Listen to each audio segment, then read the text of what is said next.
So Chief Executive Carrie Lam, thank you for giving me the time. Today is a very special day for the relationships between Thailand and Hong Kong. Yes, true. I'm very delighted to come to Bangkok again. I took office as the Chief Executive of the Hong Kong Special Administrative Region 20 months ago. Yes. And this is already my third official visit to Bangkok. So that is a very good reflection of the importance I attach to relationship between Hong Kong and Thailand. What do you like about Thailand? Well, Thailand is a city of smiles, and right, a city of angels. So people are so friendly and so welcoming. Yes. So we have over 1 million Hong Kong visitors to Thailand last year. Yes. But of course, as a chief executive of Hong Kong, I have to look for business.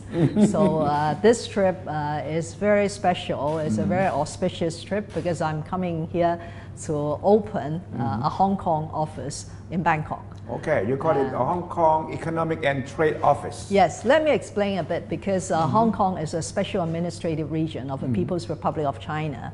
So we don't have our own embassies or consulates because foreign relations are taken care of by the People's Republic of China. But under the basic law, and that is this principle of one country, two systems, we have a high degree of autonomy in developing Hong Kong's external affairs. So it covers trade, investment, business, culture, education, and so on. And all over the world, before we opened this Bangkok office, we have 12 overseas offices. Within the ASEAN region, we have 2. The first one was established in Singapore many, many years ago.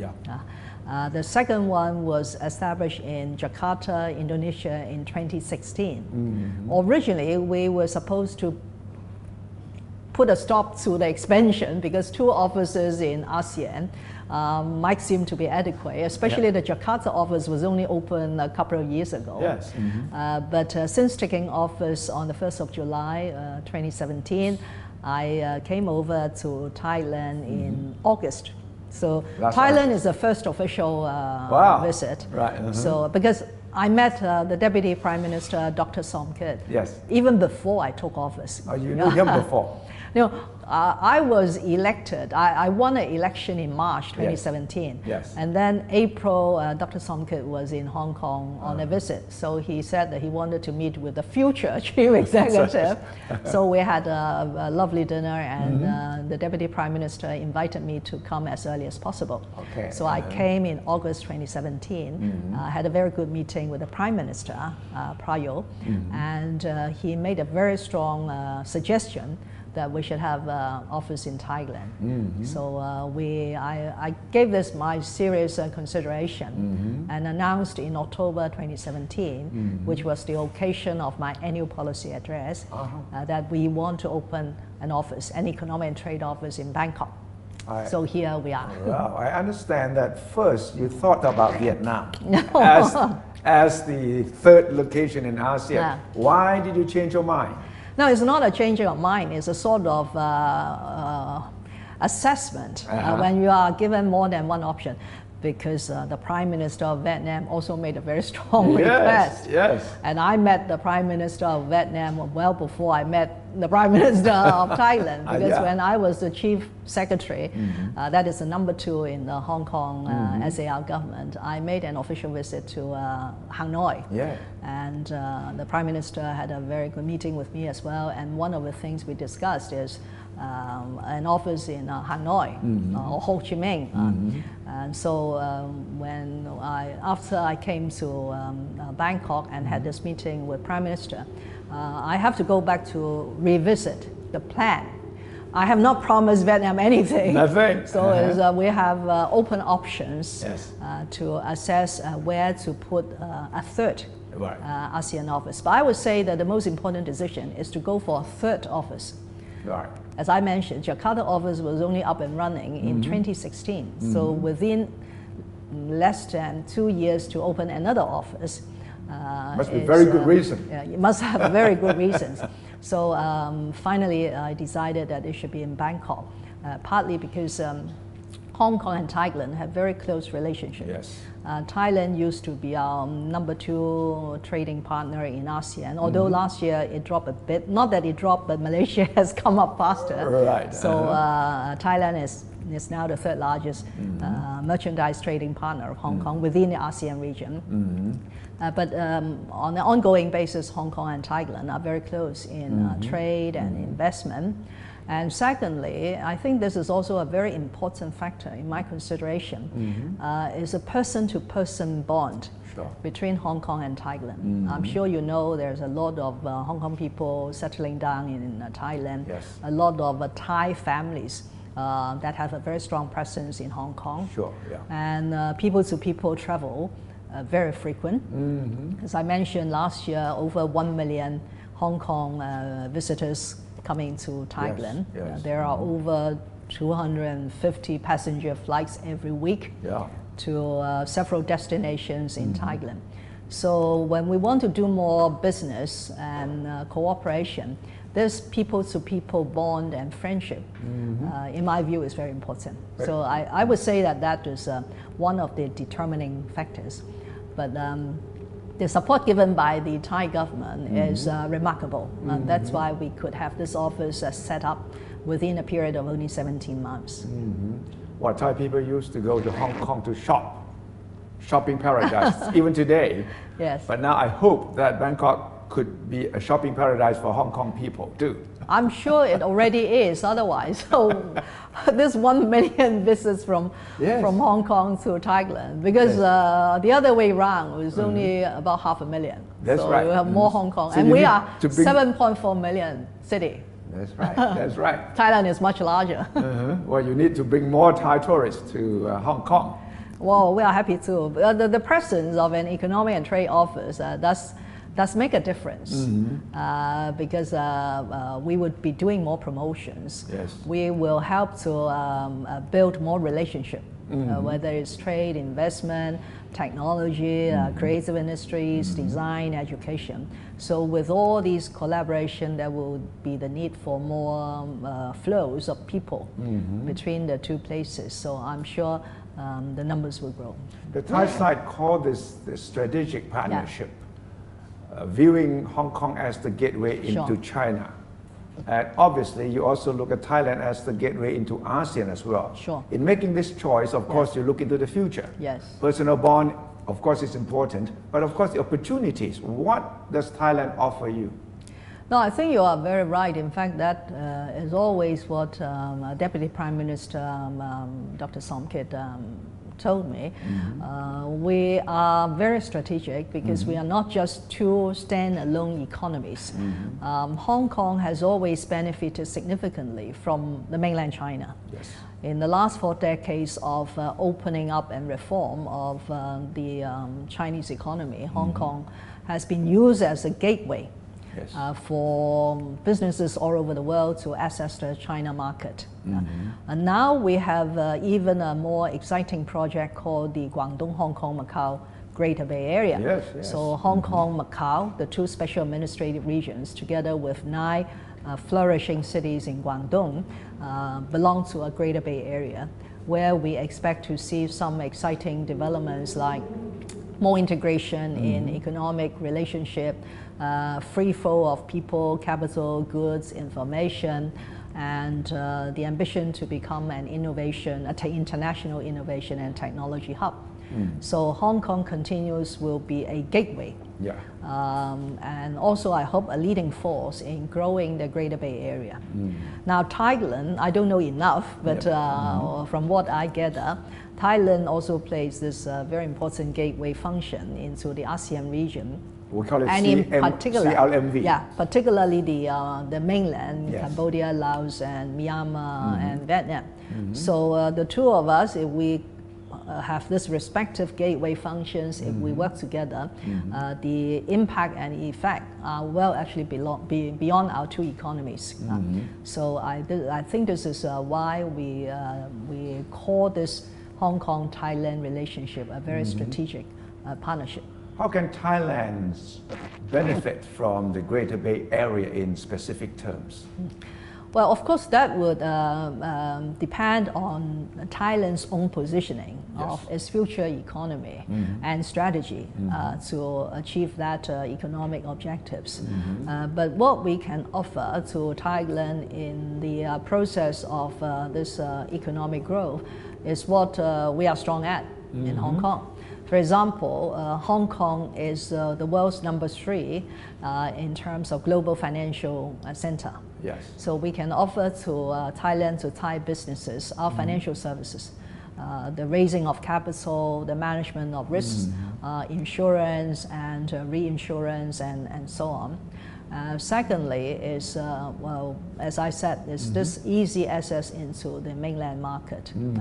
Now coming back specifically to the Greater Bay Area, because it has that mandate to develop into an international innovation and technology hub, then if Thailand has interest also in these areas, like developing health technology, biotechnology, then you can imagine this is a very good market, a very good place to start with bringing the Thai business and technology to this area, and with that base to go beyond the Greater Bay Area into the mainland of China market.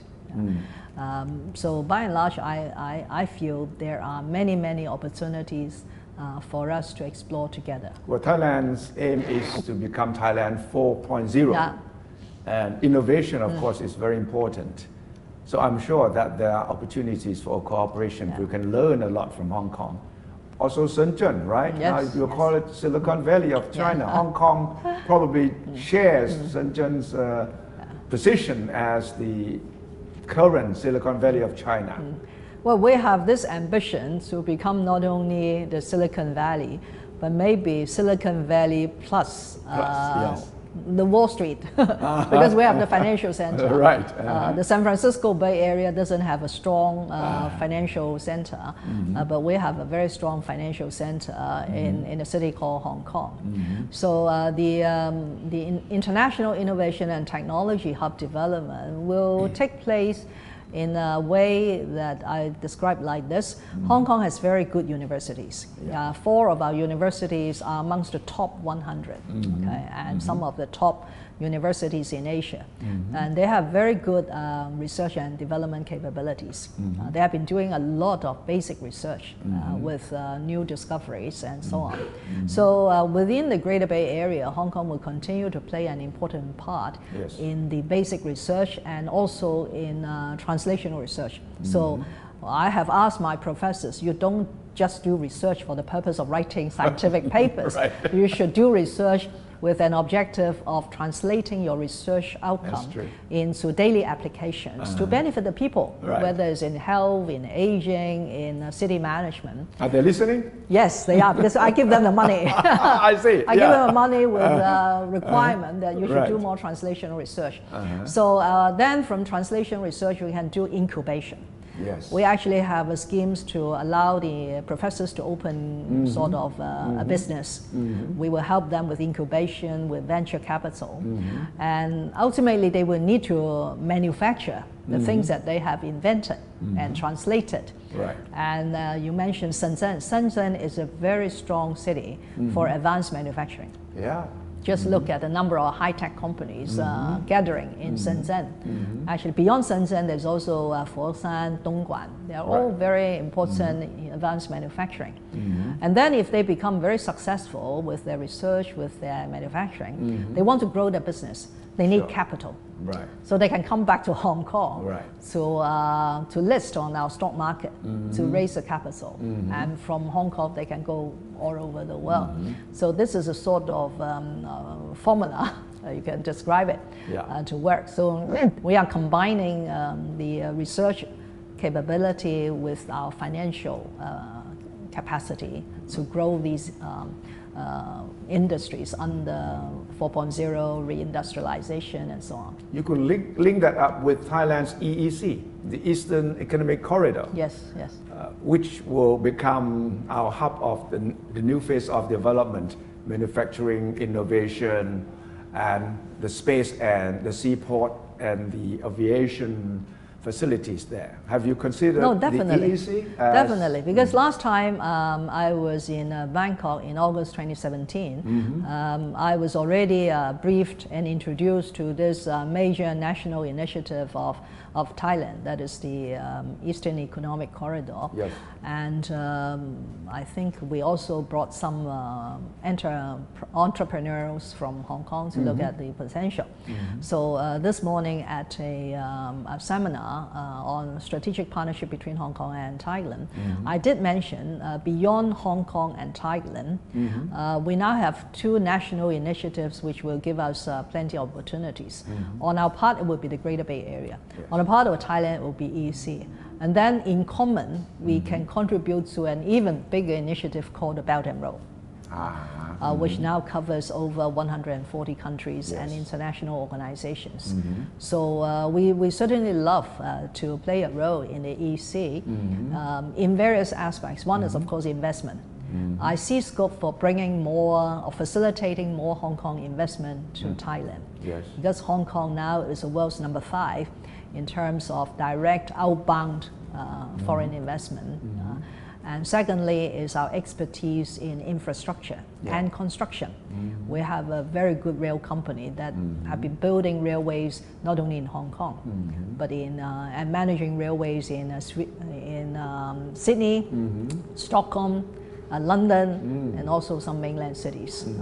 So infrastructure. And third will be in some of the what I call the city management expertise. The urban development. Yeah, the urban development. So on this trip, I have brought along the chairman and the chief executive officer of Cyberport. Cyberport is a place where we nurture and support particularly startups in fintech and in other application of technology. So they have signed a MOU this morning, so I'm sure they will have interest to do something like Cyberport, either in Bangkok or in the EEC. You've signed 4 MOUs on this trip, right? Mostly on innovation. It's also trade. We have one on trade. Yes. Yeah. And economic development, of course. What is the next step then? Now that you have been here the 3rd time, now that you're going to set up an office here, what would this office here be assigned to? What would be the target in the next 3 to 5 years for this office here? Well, we don't normally set a very quantifiable target for these offices, because otherwise we'll give them a lot of pressure. But they are doing very well, and the main objectives really is to enhance the relationship by, of course, we welcome investment to Hong Kong. So normally in each of these economic and trade offices, we will have a team from an agency called Invest Hong Kong.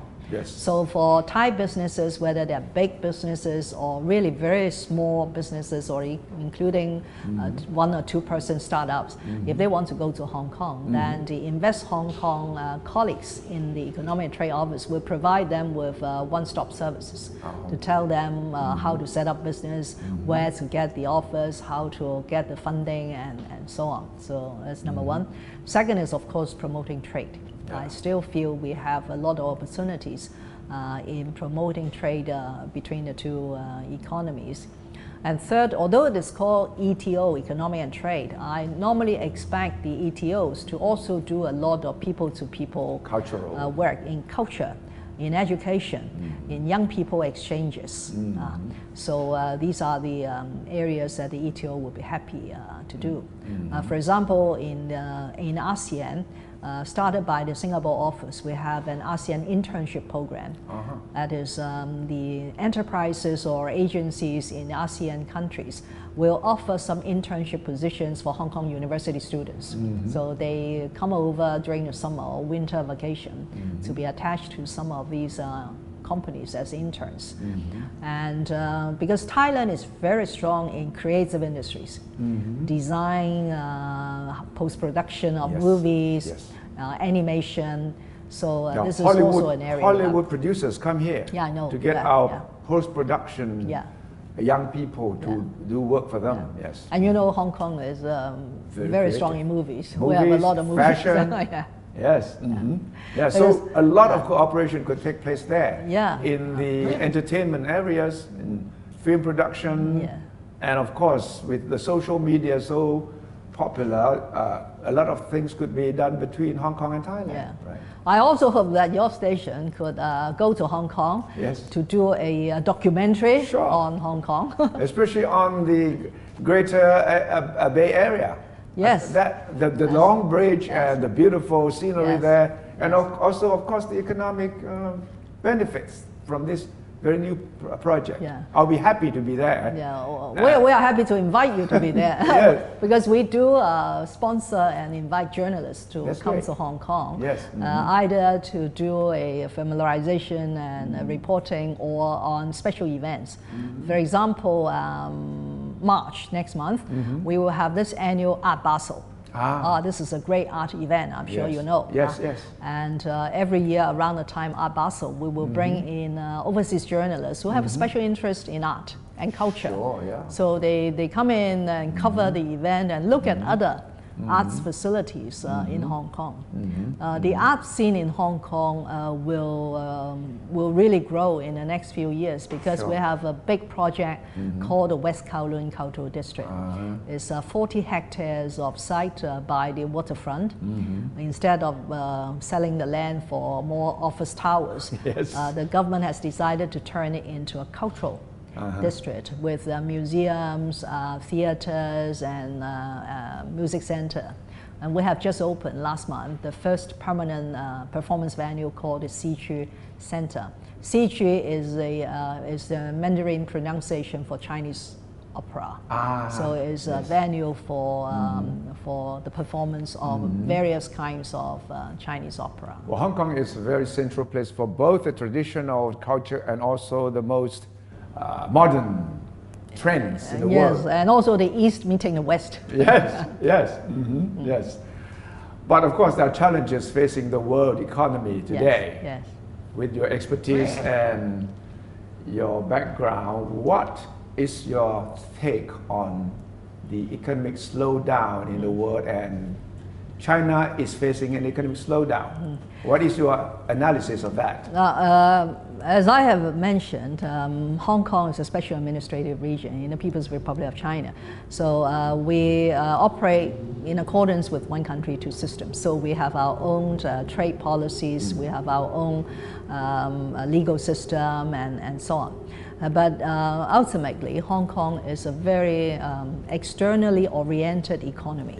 So things happening outside of Hong Kong do affect Hong Kong. So last year, originally, I thought it was a very good year for Hong Kong because the first quarter growth in 2018 was as high as 4.6%.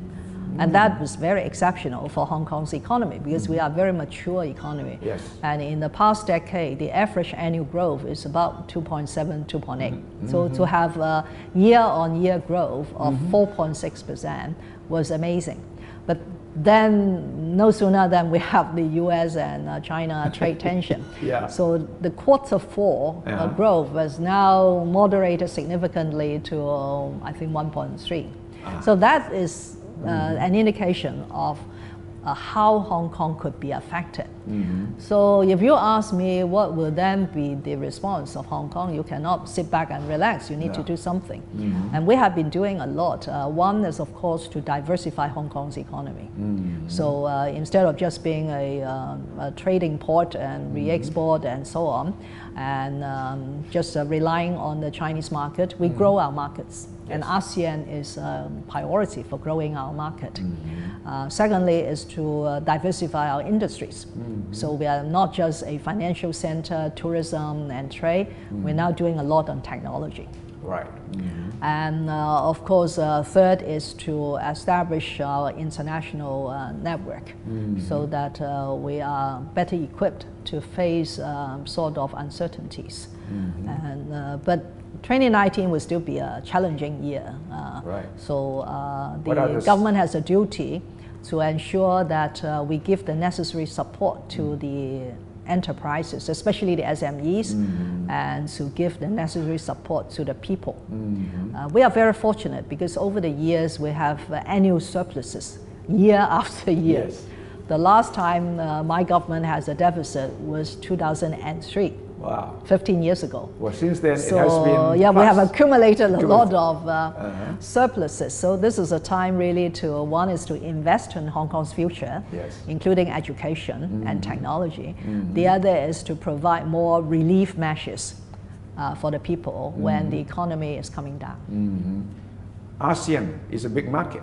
We combined, we have over 600 million Yes. people. So how do we intend to link up Hong Kong, Thailand, of course Jakarta and Singapore, and also the overall ASEAN market?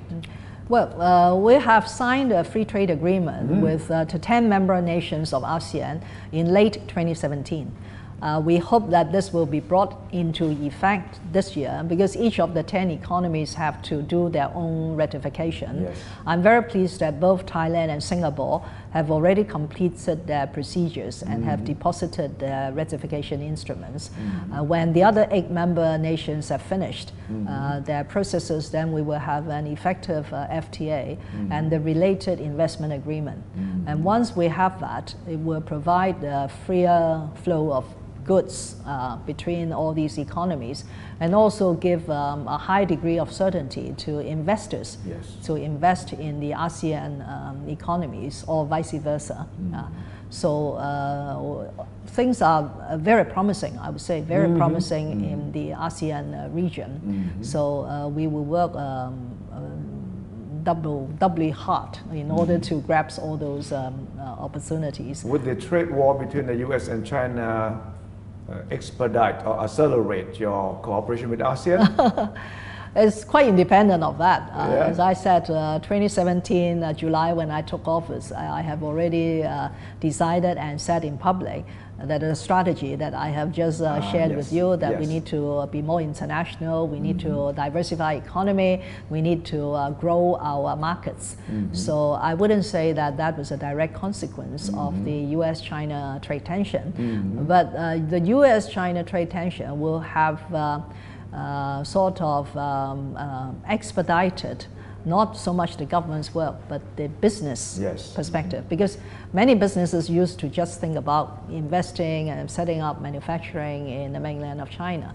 Now, after this round, they may decide to also diversify their investment and manufacturing going to other parts of Asia. ASEAN is a good substitute. In fact, many are going already. Many have gone already. When I went to Vietnam and Myanmar, on every trip I have been shown the Hong Kong investment in Myanmar, in Vietnam. But Thailand is, of course, a very close ally for many years. Hong Kong is very close to Great Britain. How is the confusion over Brexit affect you? Well, of course, there is a historical sort of legacy in the Hong Kong-UK relationship. And the UK is our third largest trading partner in the EU. Again, there are uncertainties because of this Brexit in the last 2 or 3 years. But to us, it also presents some opportunities. For example, in the last 2 years or so, I've been meeting senior officials from the UK government and started to explore opportunities for collaboration after Brexit.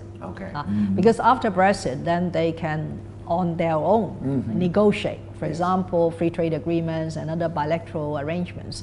So I would say that the feedback I received was positive, but everything has to await the outcome of Brexit. We don't even know whether there will be a second Brexit referendum.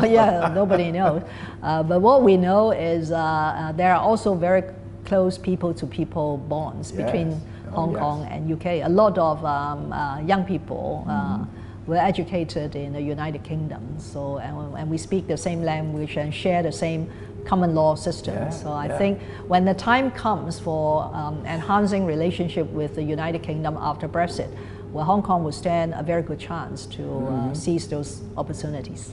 So how has life been as chief executive since July 2017. Yes. Has life exactly changed dramatically? 20 months of 20 months, yes.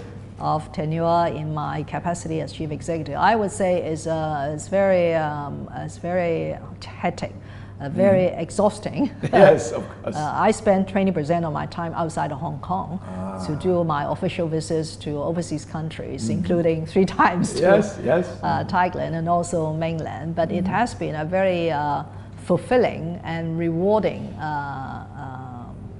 experience because I can make things happen for Hong Kong. That's right. And make important decisions for Hong Kong, just like setting up the Bangkok Economic and Trade Office. Right. You have the advantage of having spent over 30 years as secretary for what administration? Close to 40. Close to 40 I'm very years. old, actually.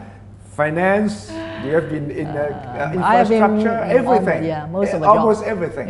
Right. What are the biggest challenges now in this new position? The biggest challenge is to work with young people because I'm too old. I don't speak their language, I don't play their social media, but they are very important because young people are the future of any place, right? So if the young people do not share my passion about Hong Kong and confidence about Hong Kong, then that's no good. So I really have put in a lot of efforts to engage the young people, to recruit more young people into the government, to give them more opportunities to sit on advisory committees and so on. But we need to work harder. Is it difficult to engage the young people? I wouldn't say too difficult, but there is inevitably a sort of gap between us because one is because of age, second is because of the interests and so on. But I hope that all the things that I have done in diversifying Hong Kong's economy, participating in the Greater Bay Area and raising Hong Kong's international profile will bring opportunities and hope to the younger generation. Are you coping with the technological disruption in a serious way? Because we are facing that very serious problem here, disruption of every industry. In a way, yes, but not as great as in other economies which are very strong in manufacturing. We are not. We are 95% service economy. Okay, so service economy, you still need people. A lot of even the service industry is disrupted. It will take time, yes, it will take time. Well, we're not going to frustrate these disruptions. These disruptions are unavoidable. But I would say that we can cope with these disruptions by ourselves investing in technology development so that all these technological disruptions will take place in a more sort of proper environment instead of going wild and then causing all sorts of problems to society. So fintech, biotech, germ technology are all the things that we are now trying to cope with. So you are ready for this disruption, and the young people's new behavior also have sort of compelled you to change the way you work, the way you think? I think this is a global trend. This is a global trend. Nobody could actually shy away from these technological advancements. So the best way is to make these technological developments work to your benefit. Yes. Hong Kong is very competitive. And of course, it's still competing with Singapore as the financial center, as a service center. Are you winning or losing the war with Singapore? No, we don't fight. So there's no winning or losing to talk about. I still remember Prime Minister Lee Hsien Loong. He came to visit us a few years ago, and then he wrote on his Facebook that Hong Kong is a place where Singapore learns and competes. Okay. Yes. We learn from each other and then we compete in a very positive way. So we learn and compete so that we can advance to the next level. But Hong Kong and Singapore are not the same. Hong Kong really has a major plus factor of the mainland economy. And the Central People's Government is very supportive of Hong Kong because the fundamental principle is to make sure that this one country, two systems works and works to the advantage of our nation and the people of Hong Kong and the mainland China. So we can always make sure that we have a strategic position within that bigger picture. I'm sure Singapore has their own strategies, but our strategy is to leverage as much as possible from this positive factor, but at the same time maintain our international profile. Thank you very much. No, not at all. Chief Executive Carrie. Thank you. Thank you. Thank you.